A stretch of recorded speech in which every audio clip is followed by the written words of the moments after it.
Norðlenska nautakjötið, uppskrift af góðu kvöldi.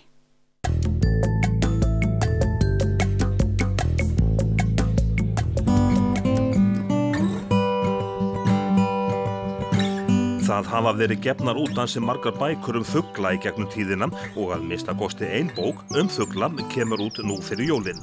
Þetta bókin Fuglar sem Hjörleifur Hjartarson skrifaði og María Flýering myndskreitti.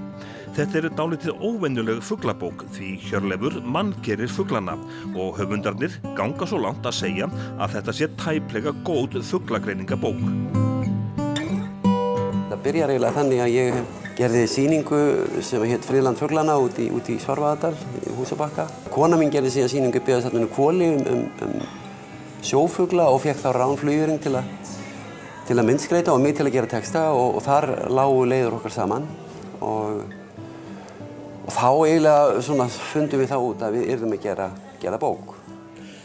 Þið, manngerið fuglana, það kannski, ekki mjög vísindalegt, kann einhver að segja? Já, það nú svona hluti af þessari svona, hvað maður segja, mannasetningum í kringum fugla og vísindi almennt og það var raun og veru svolítið leiðarstef þegar við gerðum sýningun á sínum tíma að það var ákveðin hlutir sem við ætluðum að taka niður. Í fyrsta lagi að aðgreina vísindi og hjátrú og það sé eitthvað sem þurfi endilega að vera aðgreint og að eitthvað sé fyrir fullorðna og eitthvað sé fyrir börn. Það eitthvað sem við gefum skít í og síðan þetta að fugla megi ekki tala ást og tryggð og allt þetta, að fuglar hugsi og ætli sér eitthvað og þannig að við reynum að gera það sem allra mest. Mér sýnist vera bara þó nokkuð mikið af krassandi sögur af fuglum. Já, þetta náttúrulega. Ég nú kennari og kemst aldrei undan því þó ég sé hættur að kenna. Og það nú bara einfaldlega þannig að besta leiðin til að kenna að segja sögur og það eins með fuglana, það svo ótrúlega mikið af skemmtilegum sögum í kringum fugla og bæði náttúrulega bara staðreyndir fugla, farflugið og allt þetta undarlega hátterni sem fuglar sýna og síðan eru þeir svo stórir bara í menningunni, í þjóðtrúnni, í bara líf okkar svona andlega lífi. Þannig að það að nóg að taka. Við erum kannski svolítið gjörn á að flokka bækur fyrir börn og fullorðna og svo framvegis. Hverjum þessi bók ætluð? Hún ætluð öllum. Þetta svona, kannski getum við sagt fjölskyldubók. Það mjög hentugt að lesa hana fyrir börnin sín. Maður getur líka flett henni, lesa hana aftur á bak eða bara farið svona handahófskennt inn í miðja bók og valið einn fugl dagsins til dæmis.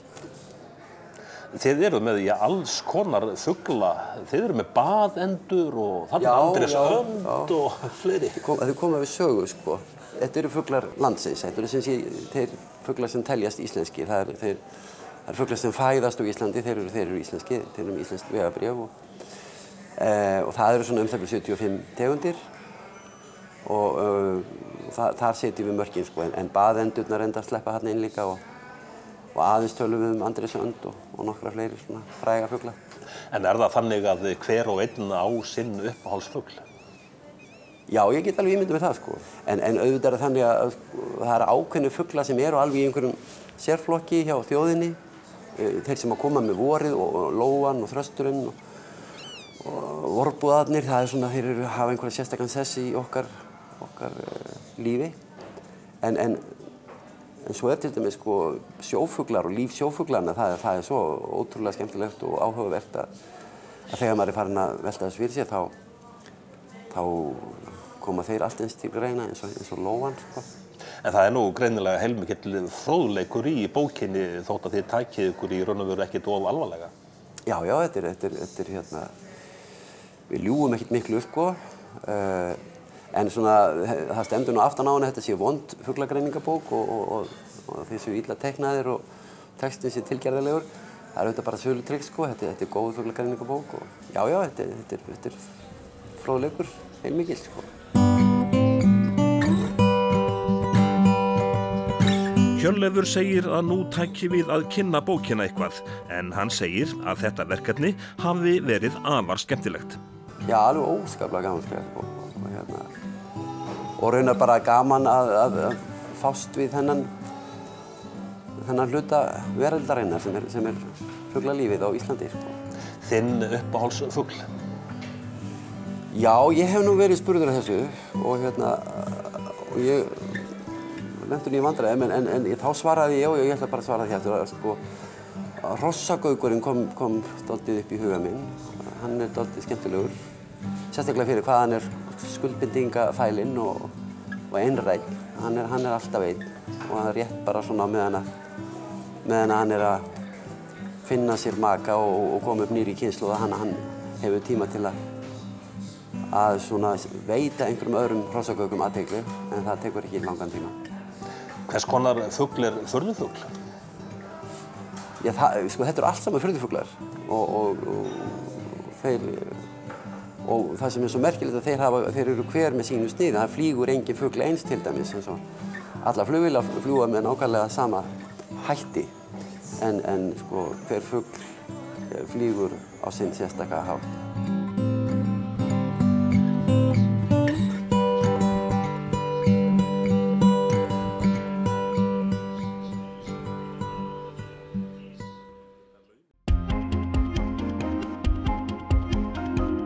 Norðlenska nautakjötið, uppskrift á góðu kvöldi.